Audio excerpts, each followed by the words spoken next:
बिस्मिल्लाहिर्रहमानिर्रहीम। अस्सलाम वालेकुम नाज़रीन, आप यूट्यूब चैनल देख रहे हैं। मैं इमरान खान हूँ।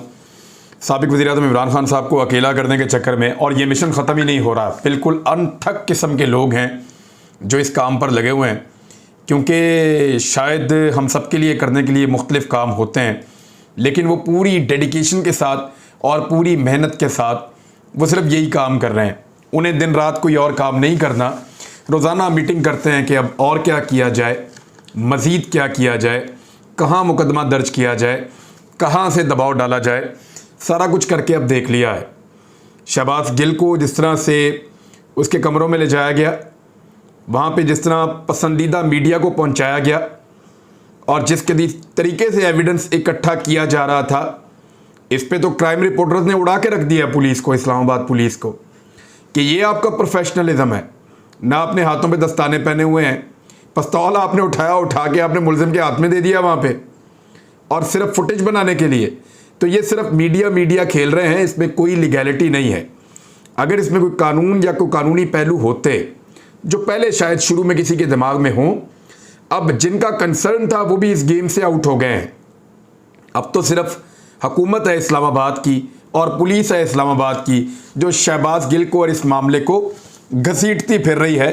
और इसमें से अब देखिए, मामला ये है, जो लोग इस हुकूमत को लेकर आए ना, वो अब ये हुकूमत से ये भी नहीं कह पा रहे कि आप ज्यादती ना करें, क्योंकि ये हुकूमत जानती है कि उनको लाना ही एक बहुत बड़ी ज्यादती थी। ज्यादती करके तो लाने वाले जो सहूलतकार हैं, जिन्होंने ये हुकूमत बनाई है, जिन्होंने सारी पॉलिटिकल पार्टीज को इकट्ठा किया है, जिन्होंने वो एल्फी लगाई इन सारी पॉलिटिकल पार्टीज में जिससे ये जुड़ जाएं आपस में, हालांकि सारे एक दूसरे के पुराने दुश्मन हैं। अब वो जो ताकतवर सहूलतकार हैं जिन्होंने इन सबको इकट्ठा किया, वो भी इनको बेईमानी से, बददियानती से और ज्यादती से मना नहीं कर पा रहे। वजह यह है कि खुद तो ज्यादती करके इनको लेकर आए, तो किस मुंह से इनको मना करें, ये सूरत हाल पैदा हो गई है। एक आज फवाद चौधरी साहब ने बात की, मैं पहले वहां से इस वीलॉग को आगे बढ़ाना चाहता हूं, ये बात बहुत इंपॉर्टेंट है। चौधरी फवाद हुसैन ने कहा कि अपनी सूबाई हुकूमतों पर वाजे कर दूं, लोगों ने वोट सिर्फ वजीर बनने के लिए नहीं दिए। इमरान खान की गिरफ्तारी की कोशिश हो, 25 मई के वाक़यात हों, या शहबाज गिल और सियासी कारकुनान की गिरफ्तारी और टॉर्चर, आपने वर्करों को मायूस किया है। इस्लामाबाद की 25 किलोमीटर पर हुकूमत करने वाले बदमाश बने बैठे हैं, ये फवाद चौधरी ने कहा जी। और एक्चुअली इन्होंने खैबर पख्तूनख्वा की हुकूमत को नहीं कहा। खैबर पख्तूनख्वा की हुकूमत को जो इमरान खान साहब कहते हैं वो फ़ौरन कर देते हैं, मैक्सिमम बातें वो लोग मान लेते हैं। महमूद खान काफ़ी इमरान खान साहब के करीबी साथियों में से एक हैं, और खैबर पख्तूनख्वा के अंदर जो है वो कोई हुकूमत तब्दील भी नहीं हुई, आप जानते हैं, और वो वोट 4 साल पहले का मिला हुआ है। असल में उनका इशारा वज़ीर आला पंजाब की तरफ है, वज़ीर भी नहीं वो कहना चाह रहे थे, एक्चुअली उनका इशारा वज़ीर आला पंजाब की तरफ है, चौधरी परवेज़ इलाही। चौधरी मोनस इलाही और चौधरी परवेज़ इलाही के करैक्टर पे अगर आप जरा थोड़ा सा गौर करें ना, एक तो इनके ऊपर करप्शन के केसेस हैं। इमरान खान साहब के पास ऑप्शन कोई नहीं था, या तो वो हमजा शहबाज को वज़ीर आला पंजाब बनने देते, या वो परवेज़ इलाही को वज़ीर आला पंजाब बना देते। अगर हमजा शहबाज को बनने देते तो उसमें पाकिस्तान तहरीक इंसाफ को बहुत चोट लगती, और पाकिस्तान तहरीक इंसाफ के ऊपर पर्चों पे पर्चे होते। ये 25 किलोमीटर की हुकूमत ने नाक में दम किया हुआ है, अगर पंजाब में भी उनके पास हुकूमत होती तो वो नाटका बंद कर देते। तो इमरान खान साहब को मजबूरन ये कड़वा घूंट करना पड़ा कि चौधरी बरादरान को वज़ीर आला पंजाब की सीट देनी पड़ी। 10 सीटों के बदले में उनका वज़ीर आला पंजाब बन गया। अब वो ऐसे इतराते फिरते हैं कि जैसे उन्होंने पंजाब की हुकूमत बनाई है, या उन्होंने कोई एहसान अजीम किया इमरान खान साहब पे उनके साथ खड़े होकर। 10 सीटों के साथ कोई वज़ीर आला पंजाब नहीं बनता, ये परवेज़ इलाही वज़ीर आला पंजाब बना। ये पाकिस्तान तहरीक इंसाफ का परवेज़ इलाही पे एहसान हो सकता है, और परवेज़ इलाही को बनाना भी मजबूरी थी। अगर इमरान खान के बंदे पूरे होते तो वो कभी भी परवेज़ इलाही को वज़ीर आला पंजाब ना बनाते, मेरा ये गैस है। और दूसरी जानिब परवेज़ इलाही विकेट के दोनों तरफ खेल रहे हैं।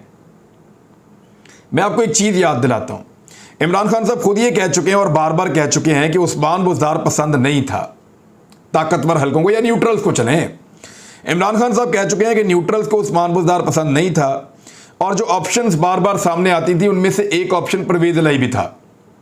लेकिन इमरान खान साहब परवेज़ इलाही को वज़ीर आला पंजाब नहीं बनाना चाहते थे, लेकिन अब परवेज़ इलाही वज़ीर आला पंजाब बन चुका है।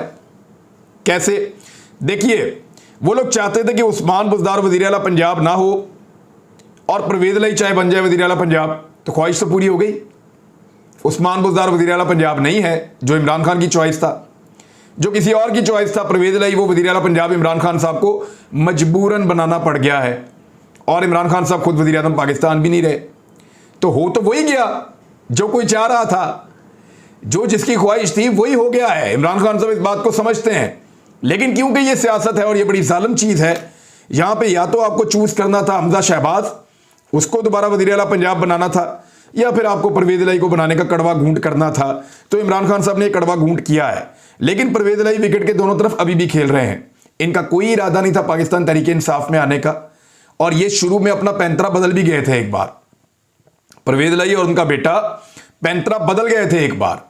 इन्होंने एक्चुअली अपना पैंतरा वापस कब किया, जब इनको 24 घंटे के लिए टका के सोशल मीडिया के ऊपर इनकी बेइज्जती हुई और इनको पता चला कि भी नौजवान हमसे नाराज हो जाएंगे, फ्यूचर में हम पॉलिटिक्स कैसे करेंगे अगर इस वक्त हम इमरान खान को छोड़ देते हैं। तो मोहम्मद सलाई ने अकलमंदी की, उसने अपने वालिद को समझाया कि वज़ीर आला हम इधर से भी बन सकते हैं, आ जाओ इधर से वज़ीर आला बनने की तैयारी करते हैं, फ्यूचर की सियासत तबाह हो जाएगी, इमरान खान के साथ खड़े हो जाओ वरना गालियां पड़ेंगी लोगों से। लिहाजा ये इस तरीके की सियासत करके यहाँ पे आए हैं, बाकायदा जो है वो चीज़ें तय करके, और इन्होंने शहबाज शरीफ की हुकूमत को भी बचाया हुआ है। फिलहाल यहाँ पे वज़ीर आला पंजाब भी खुद बने हुए हैं परवेज़ इलाही साहब, और अपने मामलात इनके तकरीबन दुरुस्त ही हैं। ऐसा नहीं है कि वो मामलात सारे ख़राब हो गए हैं और लोगों को समझते हैं कि शायद लोग बेवकूफ़ हैं। बहुत सारे जो मुकदमात हैं जो ख़त्म होने चाहिए पाकिस्तान तहरीक इंसाफ के लोगों के ऊपर, बहुत सारे मुकदमात जो सहाफ़ियों के ऊपर हैं जो ख़त्म होने चाहिए, उनके ख़त्म ना होने के पीछे मुबैना तौर पर परवेज़ इलाही साहब और उनके जो दूसरे दोस्त हैं उनका हाथ है, और वो नहीं होने दे रहे। पंजाब के अंदर जिन अफसरान ने पाकिस्तान तहरीक इंसाफ के ऊपर तशद्दुद किया, उनके साथ ज्यादतियां की, उनके खिलाफ जब कार्रवाई की कोशिश की जाती है तो परवेज़ इलाही साहब की वजह से ये कार्रवाई आगे नहीं बढ़ सकती, क्योंकि परवेज़ इलाही साहब जो है वो ताकतवर हलकों के साथ भी अपने ताल्लुकात को बदस्तूर इस्तवार किए हुए हैं, और इमरान खान साहब को भी वो कोशिश कर रहे हैं कि कुछ ना कुछ करके मेरी वजारत आला लंबी होती चली जाए। लेकिन मेरे ख्याल में ये ज्यादा देर तक नहीं कर पाएंगे।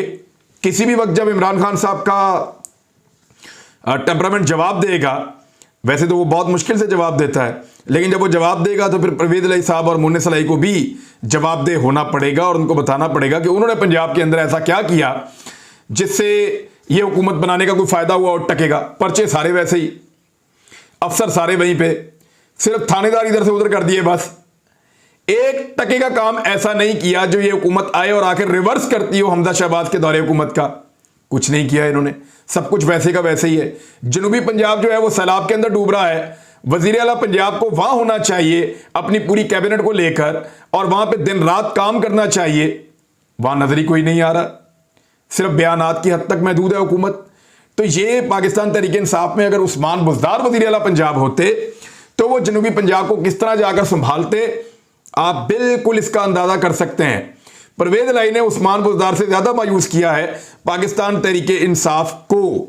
इमरान खान साहब का मुंह बंद करने के लिए जिन लोगों ने कोशिश की है उनके बारे में मैं आपको कुछ बता देता हूं कि बैनुल-अक़वामी मीडिया के अंदर उनकी खबरें इतनी तेजी से छपी हैं कि आप सोच भी नहीं सकते। यानी पाकिस्तान में जितने पॉलिटिकल लीडर मौजूद हैं वो सारे जोर लगा लें, पाकिस्तान का कोई बड़े से बड़ा ओहदेदार, आप समझ रहे हैं मैं किसका कह रहा हूं, कोई भी जोर लगा ले, पाकिस्तान से बड़ा ताकतवर आदमी, नंबर 1 ताकतवर आदमी भी जोर लगा ले कि मेरी इतनी कवरेज हो जाए एक दिन के अंदर, नहीं हो सकती। सिर्फ इमरान खान साहब पे ये जो एक दहशतगर्दी का मुकदमा किया गया है ना, इस एक खबर को कैसे रिपोर्ट किया पूरी दुनिया ने, 30 के करीब बैनुल-अक़वामी सहाफ़ती इदारे, जहां पे खबर लगना पाकिस्तान के बड़े बड़े लीडर्स के लिए एक बहुत बड़ा ख्वाब हो सकता है। यानी एक लीडर को अगर वो वजीर आज़म बने तो 2-3 साल में इतनी कवरेज नहीं मिलती जितनी इमरान खान को एक दिन में मिली है, और उस बंदे के ऊपर ये पाबंदी लगा रहे हैं। जरा देखें कौन कौन सा मीडिया, मैं आपको बताता हूं।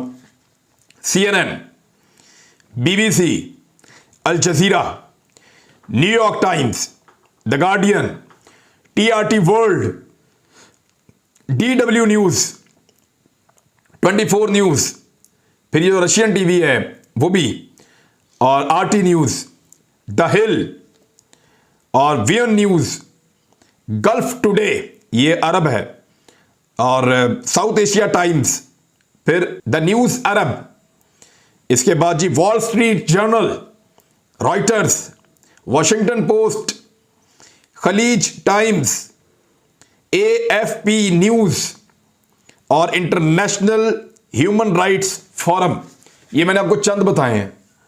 30 से ज्यादा बैनुल अक़वामी बड़े सहाफ़ती इदारे, जिनके अंदर शायद इकट्ठी अमेरिकन सदर की भी खबर नहीं लगती एक साथ, ऐसे प्यूटन की भी खबर नहीं लगती एक साथ, ऐसे चाइनीज प्रेसिडेंट का बयान भी शायद ऐसे नहीं छपता जैसे पाकिस्तान के साबिक वजीर आजम के ऊपर दहशतगर्दी के मुकदमे का बयान यहां पे इन तमाम मीडिया हाउसेस के अंदर छपा है।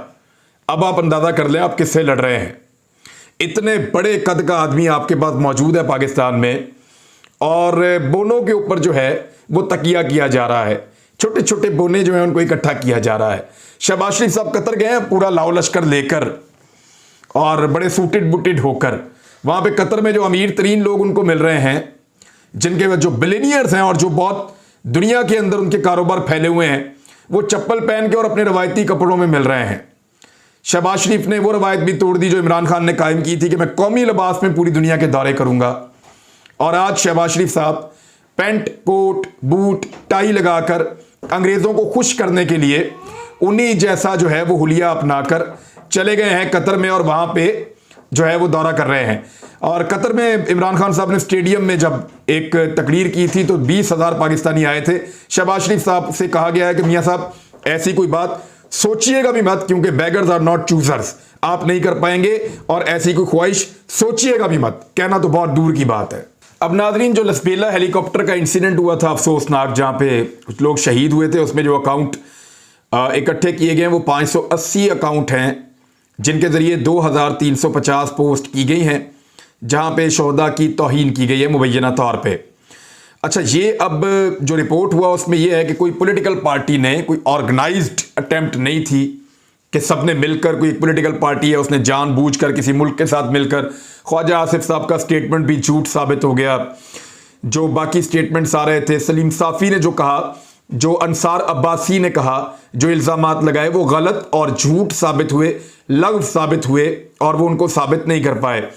इसमें 178 ऐसे अकाउंट्स हैं जिनमें पाकिस्तान तहरीके इंसाफ के साथ उनका कहीं लिंक ऐसा जोड़ा जा सकता है कि माजी में जो उन्होंने ट्वीट्स किए वो पाकिस्तान तहरीके इंसाफ को सूट करते रहे। पाकिस्तान तहरीके इंसाफ के जो अपने अकाउंट्स हैं, जो उनके फॉलोअर्स के हैं, वो लगभग 1.5 से 2 करोड़ हैं। अब इतने सारे अकाउंट्स के अंदर से अगर 178 ऐसे अकाउंट मौजूद हैं जो 30% बनते हैं टोटल अकाउंट्स के, जिन्होंने इस किस्म के तौहीन अमेज जुमले ट्वीट किए हैं, तो बाकी किसके हैं? यानी जानना तो ये चाहते हैं कि बाकी 400 से ज्यादा लोग कौन हैं जिन्होंने इस किस्म के ट्वीट्स किए थे, उनका ताल्लुक कौन सी पॉलिटिकल पार्टी से है, वो किस नजरिए के हामी हैं, इसके बारे में नहीं बताया गया। देखिए, पाकिस्तान का मीडिया 2 नंबरी करता है, और जो इंक्वायरीज भी करवाई जाती हैं जानबूझकर उनमें एक मखसूस पॉलिटिकल पार्टी को टारगेट करने की कोशिश की जाती है। यानी हर एक का किसी ना किसी पॉलिटिकल पार्टी से ताल्लुक तो होता है। 178 अकाउंट्स को ड्रैग करके, घसीट के, कुछ भी करके आप पीटीआई के करीब तर साबित करने में कामयाब हो गए। उनमें से एक भी शख्स या शख्सियत या एक भी अकाउंट ऐसा नहीं है जो किसी मेन शख्स का हो, किसी ओहदेदार का हो, या किसी ऐसे बंदे का हो जो पाकिस्तान तहरीके इंसाफ का कोई करता धरता हो। कोई भी ऐसा नहीं निकला। जो निकले हैं वो अननोन से लोग हैं, वो पीटीआई को सपोर्ट करते हैं, और उन्होंने यहां पे ये गलती की है। लेकिन जो बाकी 400 के करीब अकाउंट्स हैं वो किसके हैं, उसके बारे में नहीं बताया गया। और यह भी नहीं बताया गया कि इसमें से पीएमएलएन को पसंद करने वाले कितने हैं, पीटीएम को पसंद करने वाले कितने हैं, फजलुर रहमान से मोहब्बत करने वाले कितने हैं, और बिलावल भुट्टो जरदारी से मोहब्बत करने वाले कितने हैं। सिर्फ और सिर्फ स्क्रूटनी जो की जा रही है या करने की कोशिश की जा रही है वो सिर्फ पाकिस्तान तहरीके इंसाफ की करने की कोशिश की जा रही है। एक जबर का दौर है। और देखिए, जिस वक्त शहबाज गिल ने यह कहा ना कि यस इट्स ट्रू, मुझे बड़ी तकलीफ हुई जब उनसे पूछा गया कि आपके ऊपर जिनसी असॉल्ट हुआ है, तो उन्होंने कहा यस इट्स ट्रू, कि यह बात सच है। अब ये कितनी तकलीफ दे बात है। क्या हम जंगल में रहते हैं? ये मुल्क नहीं है। तो फिर आप ये अनाउंस करें कि यहां पे ताकतवर को रहने का हक है और ताकतवर को जीने का हक है। अपने अपने पास ताकत जमा करो और ताकत के साथ डटकर अपनी अपनी जगह पर बैठ जाओ मोर्चा बनाकर। फिर इसी तरह ये मुल्क चलेगा? कोई कानून है या नहीं? कानून की कोई अमलदारी है या नहीं? शहबाज गिल कोई अननोन आदमी तो नहीं है। अमेरिकी यूनिवर्सिटी में प्रोफेसर था, वहां से पाकिस्तान में आया। मेरी कई दफा इससे बात हुई, उसने कहा मैं पाकिस्तान के लिए आया हूं।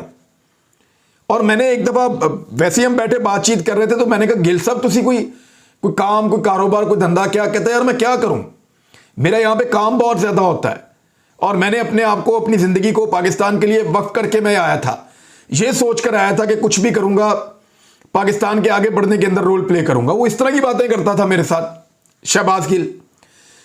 अब चले, आप उसकी नीयत पे आप शक कर सकते हैं, हो सकता है वो ना कर रहा हो जो वो दावा करता था, लेकिन देखिए वो अमेरिका छोड़कर आया, वो यहां पाकिस्तान में काम करना चाहता था और उसके बाद आपने उसको निशाने इबरत बना दिया। आप क्या चाहते हैं, कोई और कभी वापस ना आए पाकिस्तान में? जो बाहर चला जाए वो अपने बच्चों को भी मना कर दे।